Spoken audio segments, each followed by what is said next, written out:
다 같이 기도함으로 말씀을 전하겠습니다. 하나님, 주님을 사모하는 성도들이 주님의 말씀을 들으려 왔습니다.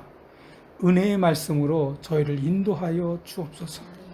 예수님의 이름으로 기도합니다. 아멘.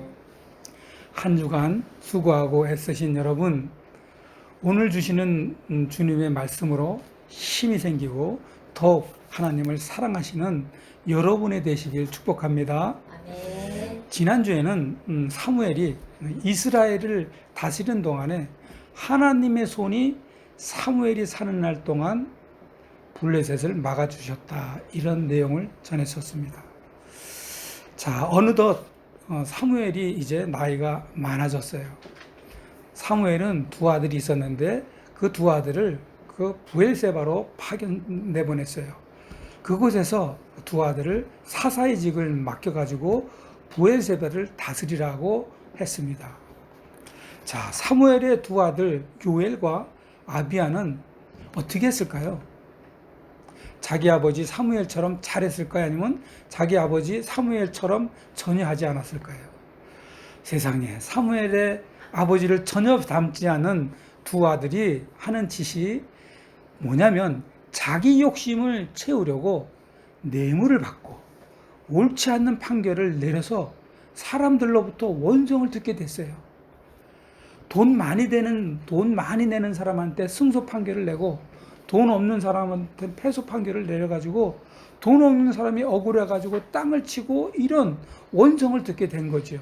그래서 이 소문이 사방으로 퍼져나가지고 이스라엘 장로들은 사무엘이 나이도 많고 거기다가 사무엘의 두 아들이 타락하는 일을 문제 삼아가지고 라마에 있는 사무엘을 드디어 찾아왔습니다.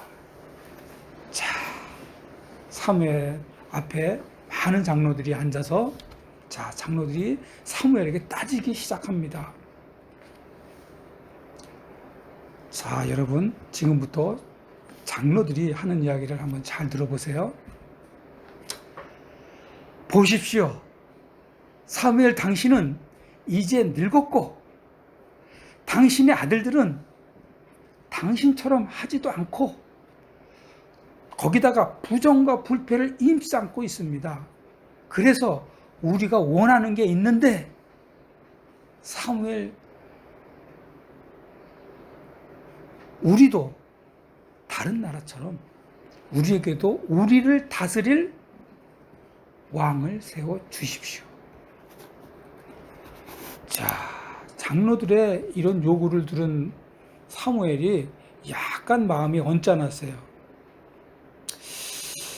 왜 언짢았냐면, 아니, 사무엘이 지금 다스리고 있는데 정권을 바꿔달라는 거거든요. 그럼 사무엘이 아무리 지금 나이가 많고 있어도 멀쩡히 이렇게 있고 사무엘이 살아 있기 때문에 감히 적이 들어오지 못하고 있는데 이런 말을 하고 있는 거예요. 그래서 마음이 언짢았지만 사무엘은 여호와께 이 일을, 자신의 불만을 하나님께 보고합니다. 그러자 여호와께서 사무엘에게 이렇게 말씀하십니다. 백성들이 내게 하는 말을 다 들어주어라. 그들이 너를 버린 게 아니란다. 나를 버려 내가 그들의 왕인 것을 거부하는 거다. 이렇게 하나님이 해석을 해주셨어요. 그러니까 너 기분 나빠하지 마라. 왕을 세워달라고 요구하는 백성들에게 사무엘이 걱정스러운 표정을 지면서 말을 꺼냈어요. 자, 왕이 생기면 얼마나 백성들이 고초가 많을지를 먼저 자세하게 설명을 해준 거예요. 이건 하나님이 시켜서 한 얘기예요. 자, 백성들에게 왕이 생기면 얼마나 고초가 심한지를 한번 설명해 줘라. 그 내용이 사무엘상 8장 10절에서 17절 내용인데 이걸 전부 제가 요약해서 말씀드릴게요. 자, 왕이 생기면 너희 아들들을 데려다가 자기 마차와 말을 돌보는 일을 시키고 너희 딸들을 데려다가 향료 만드는 사람, 그리고 요리사, 빵 굽는 사람이 되게 할 것이다. 아니, 내 딸을 요리사를 시키고 빵 굽는 사람 시킨대요. 그리고 내가 애지중지하게 아끼는 내 아들을 마차 돌보는 사람을 시키고 마차 끄는 사람을 시키고 그런데요. 그뿐만 아니에요. 너희 밭과 포도밭과 올리브밭 가운데 제일 좋은 골라가지고 뺏어가지고 자기 신하들에게 줄 거다. 이렇게 얘기한 거예요. 아니, 내가 잘 가꾼 포도밭, 이거를 전부 나라에서 뺏어가지고 자기네들 장관들한테 준다는 얘기예요. 결정적인 게 또 있습니다. 그것은 너희 자신도 왕의 노예가 될 것이라고 말한 거예요. 그리고 최후의 한마디를 합니다. 사무엘이 이렇게 다양한 고초를 당할 때 너희가 선택한 그 왕에게서 하나님, 이 왕이 우리를 너무 괴롭힙니다. 이 왕 때문에 우리가 못 살겠습니다. 그러니까 그 왕에서 벗어나게 해달라고 울부짖겠지만 그때는 나 하나님께서, 나 여호와께서 너희의 말에 응답하지 않을 거라고 얘기한 겁니다. 그러면 아이고 하나님 절대로 안 하겠습니다. 그리고 사무엘한테 아유 취소하겠습니다. 그렇게 얘기해야 되는데 이스라엘 백성들은 어떻게 얘기하냐면 악착같이 고집을 피웁니다. 자, 고집. 여기 고집 없는 사람 없죠? 고집은 이스라엘 백성의 전문 특허예요. 애굽에 나와서 고집 피우고요. 광야 40년 동안 내내 고집 피우고요.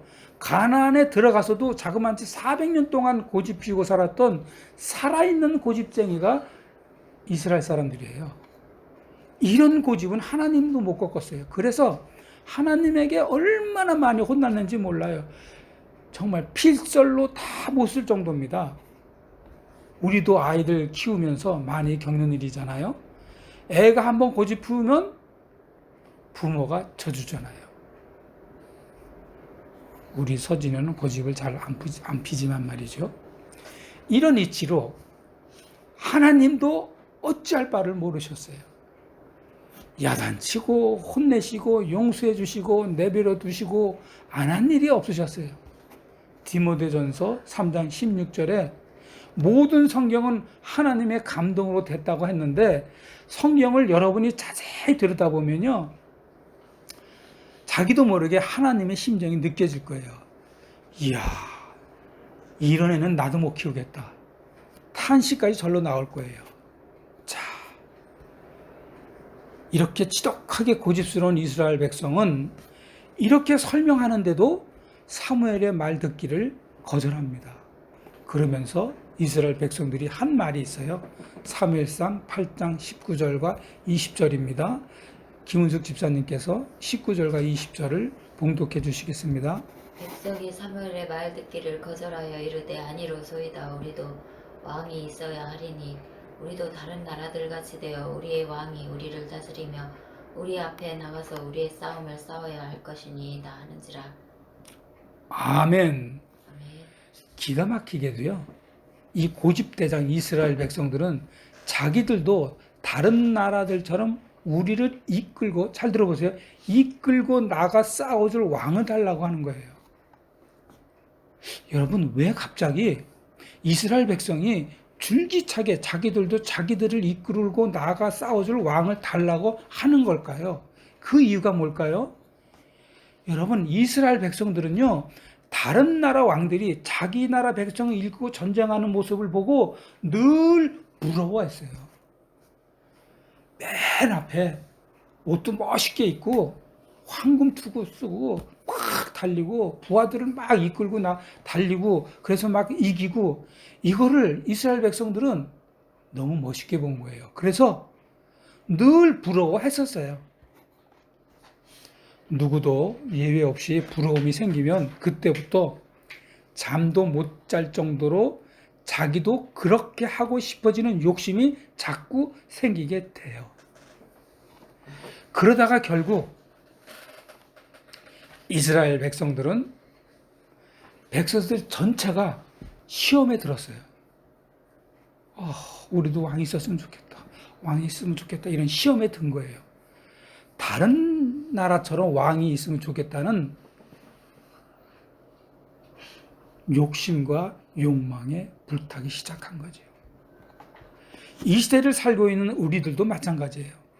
남들이 부자로 사는 것을 보면 우리도 똑같이 부러워하는 것이에요. 성실하게 잘 일하던 사람도 한번 이 부러움이 생기면 그때부터 잠 못 이루고 자신도 부자가 되려는 욕심이 불일듯 생겨나요. 문제는요, 부자로 사는 것을 탓하는 게 전혀 아니에요. 부자가 되는 것이 목적이 되기 때문에 시험에 들기 시작합니다. 그리고 우리들도 욕망의 눈이 어두워지는 거예요. 이렇게 욕망의 눈이 어두워지면 어떻게 되는 줄 아세요? 자, 욕심과 욕망의 눈이 어두워진 이스라엘 백성들에게도 이상한 증상이 일어났어요. 이것은 이스라엘 백성들이 사무엘의 말 듣기를 거절한 거죠. 완전히 사무엘의 말 자체를 아예 거부해버렸어요. 이것은 바로 이스라엘이 하나님으로부터 독립선언을 하는 것입니다. 하나님으로부터 독립선언을 한다? 이게 얼마나 위험할까요? 그냥 상상으로 생각해도 나 하나님 없이 살 수 있어. 나 하나님으로부터 독립할 거야. 그냥 평범한 사람도 나 신 없이 살 수 있어. 이렇게 말하는 사람이 없는데 이스라엘 백성이 하나님으로 독립선언을 하는 겁니다. 욕망이 어두워진 우리도 예배를 드리려도 이 예배를 드리러 가도 마음은 돈 버는 데 가 있어요. 설교를 들어도요, 오늘 김 사장하고 영업해야 되는데 이런 생각에 몰두하고 있는 거예요. 그러니 예배를 드리는 건지 말씀을 들으는 건지 지금 머리는 딴 데가 있는 거예요.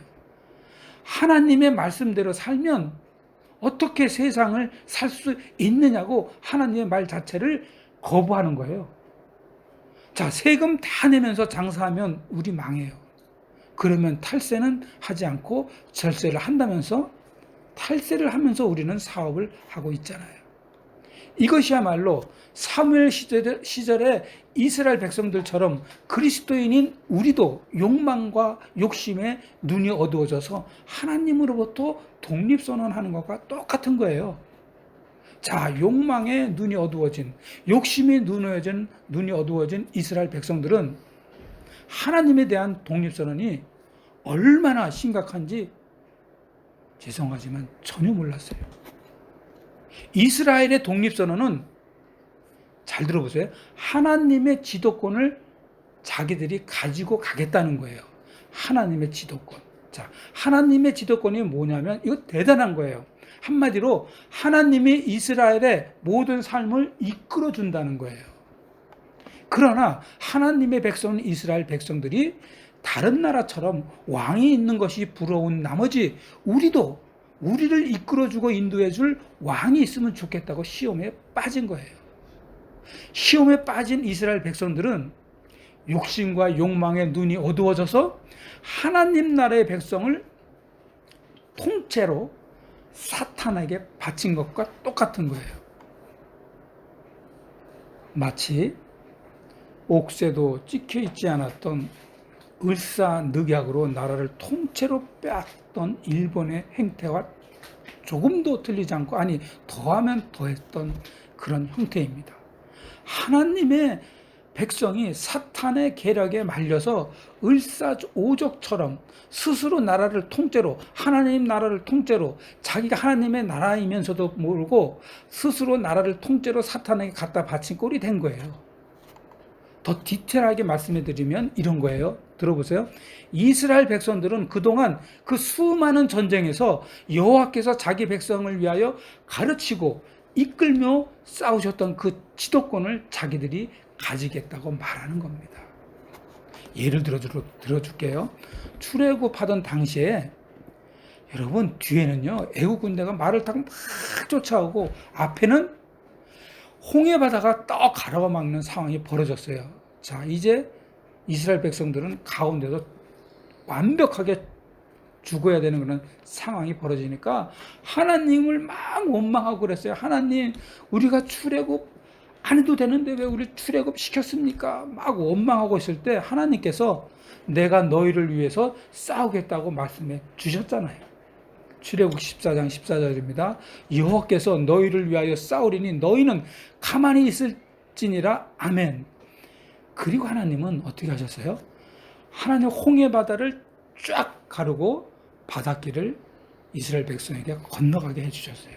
이렇게 여러분, 이스라엘 백성들은 눈으로 직접 하나님이 자신들을 이끌었던 그 지도권을 항상 보았던 백성들이에요. 한 가지 더 얘기해 줄게요. 이스라엘이 그렇게 가고 싶었던 곳이 어디예요? 애굽에 나와가지고 가나안이에요. 자, 가나안에 척 들어갔는데 엄청난 등치, 그 다음에 엄청난 무기를 가진 적들이 있는데 그 적들하고 전쟁할 때마다 승리하면서 들어갔는데 그때 일이 하나 생겼어요. 거짓으로 화평을 제하는 기브온 사람하고 조약을 맺은 거예요. 나중에 알고 보니까 기브온 사람이 바로 옆 동네에 있는 거예요. 자기는 멀리 왔다고 했는데 아차 속았구나. 이미 때는 늦었어요. 왜? 하나님의 이름으로 조약을 했기 때문이에요. 할 수 없이 그 조약을 지켜야 되는 그런 상황이 벌어진 거죠. 그런데 아주 심각한 문제가 생긴 거예요. 기브온 사람들이 자기 이스라엘과 조약을 맺은 것을 안 아모리 족속 5 왕들이 한꺼번에 쳐들어온 거예요. 자, 기브온 사람이 살려달라고 구원 요청을 했을 때 이스라엘 사람이 구원 요청을 자 가서 구원해 줘야 될까요? 아니면 그래 니네 거짓말했으니까 냅둬야지 이렇게 해야 되는 게 옳을까요? 하나님의 이름으로 계약을 하고 하나님의 이름으로 조약을 했기 때문에 이스라엘 백성은 기브온을 도와주려고 출정했어요. 그때도 하나님은요 아무런 말씀 하시지 않고 그냥 하나님이 이스라엘을 이끌고 승리해 주셨어요. 여호수아 10장 10절입니다. 우리말 성경으로 봉독해 드릴게요.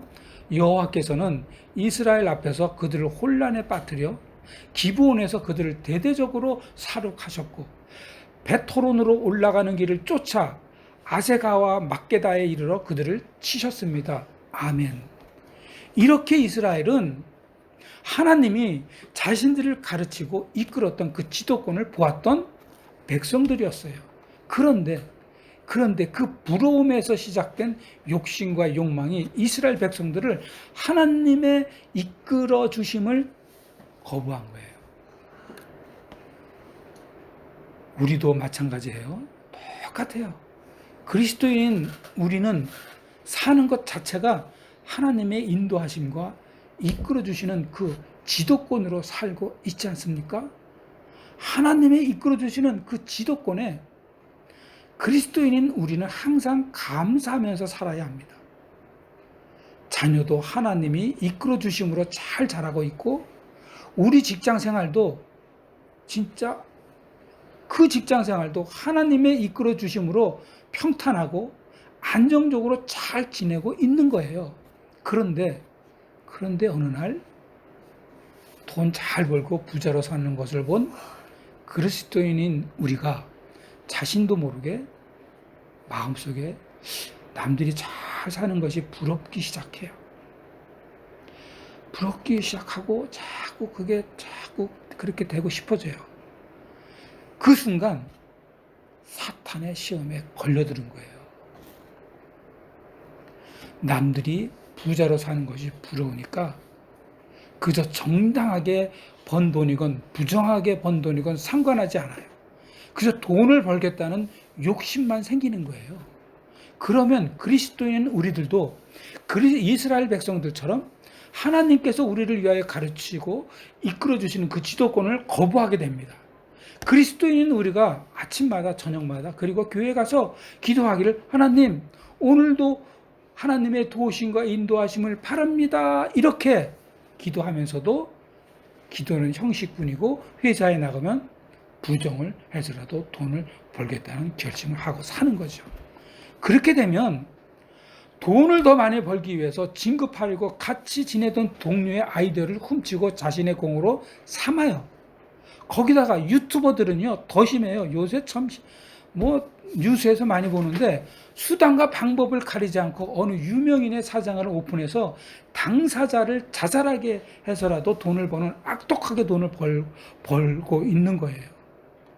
이런 일은요, 그냥 순수한 유튜버들까지도 조회수를 늘리기 위해서 거짓과 헐뜯음과 없는 사실 생산하고 있는 형편의 지경에 이르게 되었어요.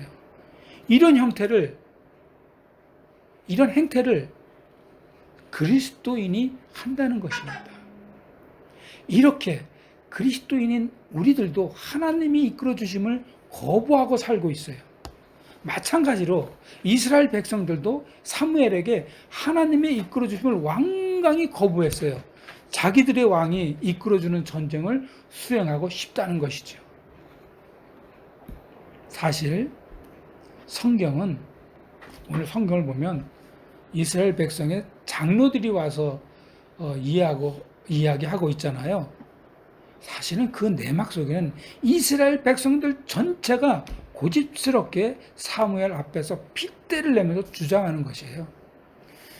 지금 시대로는 뭐냐면 피켓 들고 수십만 군중들이, 아니면 촛불 들고 고래고래 소리 지르면서 정권은 내놔라, 왕 바꿔달라, 왕을 좀 우리도 달라, 지금 사무엘에 있는데도 그러는 상황인 거예요. 사무엘이 백성들의 기가 막힌 말을 다 듣고 얼굴이 붉어지기 시작합니다.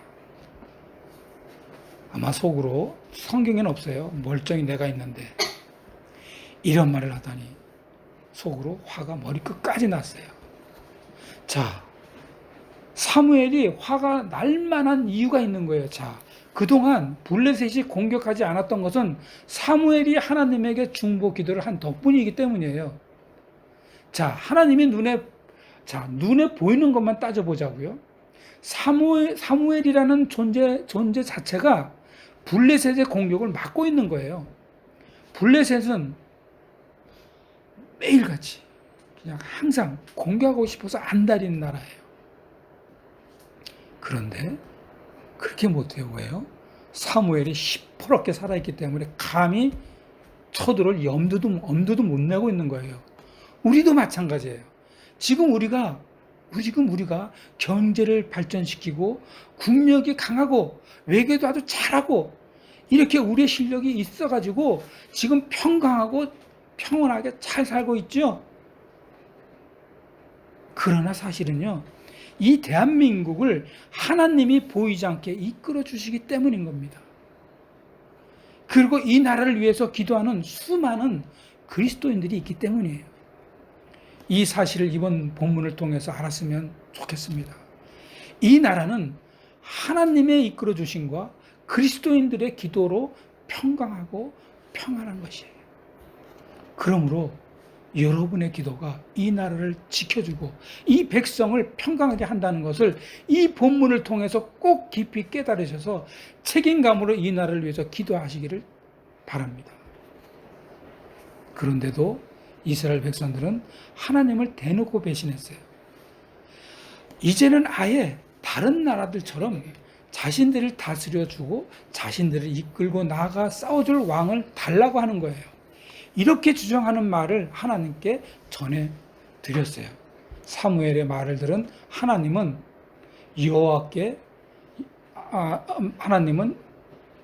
이렇게 말씀을 하십니다. 자, 오늘 주제입니다. 사무엘상 8장 22절입니다. 우리 김서진 어린이 봉독합니다. 사무엘상 8장 22절입니다. 천천히 시작. 여호와께서 사무엘에게 이르시되 그들의 말을 들어 왕을 세우라 하시니 사무엘이 이스라엘 사람들에게 이르되 너희는 각기 성읍으로 돌아가라 하시니 아멘. 아멘. 네. 왕을 달라고 이스라엘 백성들의 그 악한 생각을 아시면서도 그 죄를 용서하시고 하나님의 말씀은 그들의 말대로 그들에게 왕을 세워 주어라입니다. 이것은 여러분 자신의 백성들에게 주신 하나님의 자비입니다. 이스라엘의 배신에 대한 하나님의 자비입니다. 이스라엘 백성들이 왕을 요구하는 배신에도 불구하고 여호와께서 이스라엘에게 왕을 승인해 주셨습니다. 하나님은 자신의 백성들에게 하나님의 자비를 베풀어 주신 겁니다. 그 자비는 여호와께서 일찍이 가나안에 들어와서 온갖 모든 전쟁마다 다 승리하게 해주신 그 정복기에 보여주셨어요. 그리고 사사시대에 자신의 반복된 구원에서도 하나님의 모든 전쟁을 다 승리할 수 있도록 이끌어 주심을 다 보여주셨어요. 그뿐 아니에요. 이미 창세기에 보면 소돔을 심판할 때 하나님은 룻이 지체하자 여호와의 사다를 지켜서 룻의 손과 그 아내의 손과 딸들의 손을 잡아가지고 인도하여 성 밖으로 데리고 나왔을 때 성경은 뭐라고 기록되어 있냐면 이것을 여호와께서 롯에게 자비를 베푸셨다입니다. 출애굽기 34장 6절에서도 보면 모세가 두 번째로 시내산에 올라갔을 때 여호와께서 구름 가운데 강림하셔서 하신 말씀은 이거예요. 여호와라 여호와라 자비롭고 은혜롭고 노하기를 더디하고 인자와 진실이 많은 하나님이라 라고 선포하셨어요. 뿐만 아니에요. 이스라엘에게 징계를 내리셔서 바벨론 포로로 끌려갔을 때도 그 포로된 이스라엘에게 하신 기가 막히게 감동적인 말씀을 해주셨어요. 이사야 54장 3절입니다. 산들이 떠나며 언덕들은 옮겨질지라도 나의 자비는 내게서 떠나지 아니하며 나로 위로를 주시고 평강을 주시고 힘을 주셨어요.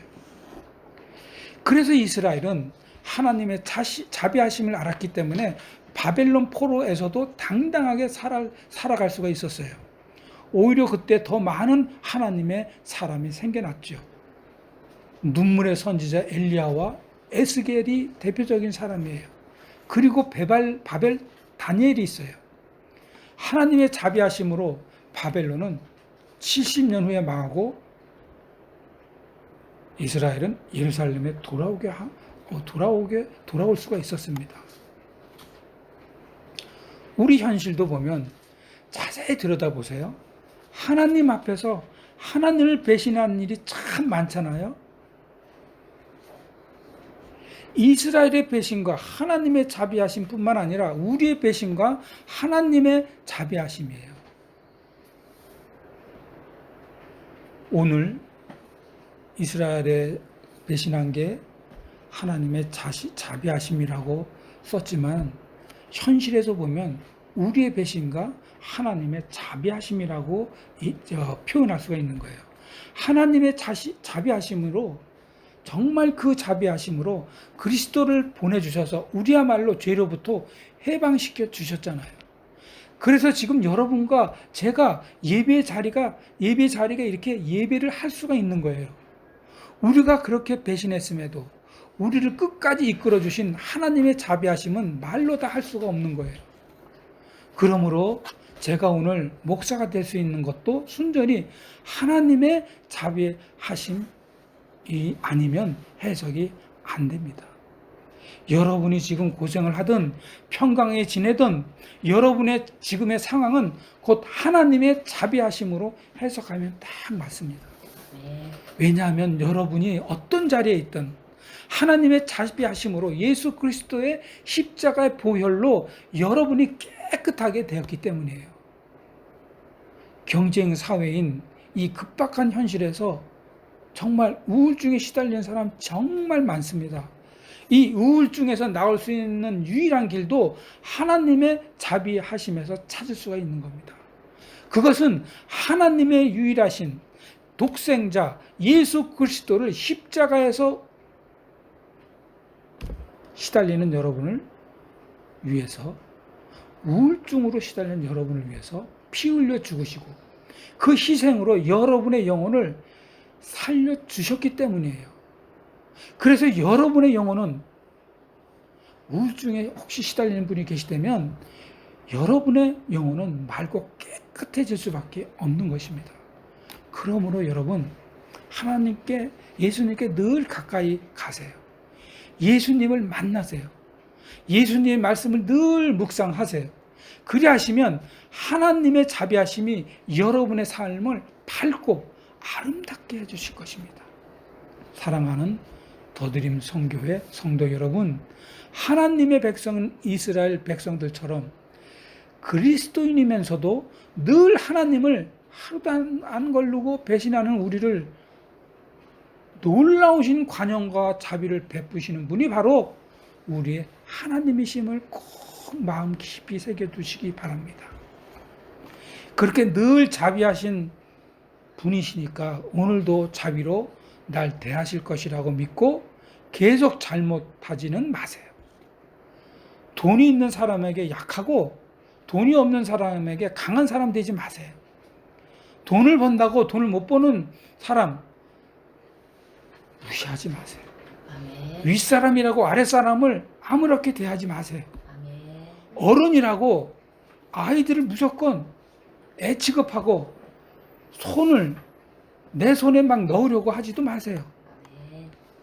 이제는 그런 그리스도인이 아니라 하나님의 자비하심에 감사로 은혜에 보답하시기 바랍니다. 나를 위해서가 아니라 내 가정과 내 직장과 내 나라를 위해서 하나님의 자비하심을 구하는 성숙한 그리스도인이 되시길 축원합니다. 아멘. 다 같이 기도하겠습니다.